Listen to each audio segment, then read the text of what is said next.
book, now the few things that I also find very interesting in the book, he said even your neighbors had to follow your dad's rules.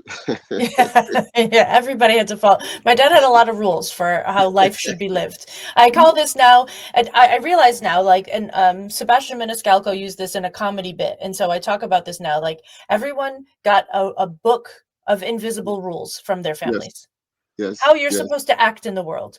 yes. And I didn't understand how much of my frustration and how much of my anger on an everyday Mm, basis was because everybody else was reading a different book than mine. yes, that's very true. And I can remember my dad's own was like, if someone is at the door, you just don't say who's at the door. You have to say, please, who's at the door. Uh, He will get mad over that for nothing. right? And then it becomes a rule in your mind, and you think Yeah, other people maybe are rude, and yeah, you're judging other people based on a rule that mhm, your father made up. yeah, We yeah, all do yeah, this, every yeah. this is so human, like this is the most human thing that any of us can do. This is but it's interesting to me that I think the invisible rule book is one of the biggest problems in the workplace or in life in general, because we are all walking around saying you're not acting according to my rule book. Well, yeah, Yeah. no kidding, I have my own. Yeah, so maybe we should put the book together and Yeah. compare rules. Yeah, exactly.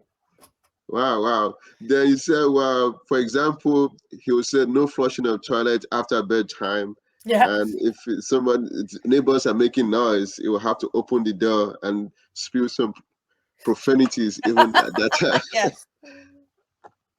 So that make me, what what do you think made him like that? And how has that shaped the way you see the world? Yeah. So I think a lot of his reactions are really based in, he grew up very Catholic, went to Yeah. Catholic high school, and his father had very strict rules for how to behave. So I think that comes mostly from his family. I think also um, he's probably got ADHD and was very easily distracted and notices things and then can't get away from them in his brain. Hmm. Oh, yeah. So I think there's probably some neurological differences that Mhm, were not diagnosed back then, so he never knew about them. But mhm. that things like get under his skin in a way that they don't get under other people's skin. And Mhm. he doesn't know that.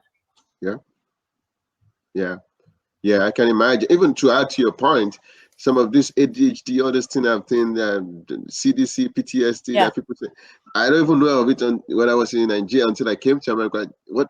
You guys just throwing names around, or is Yes. this serious We're thing? just making shit up, Tolu.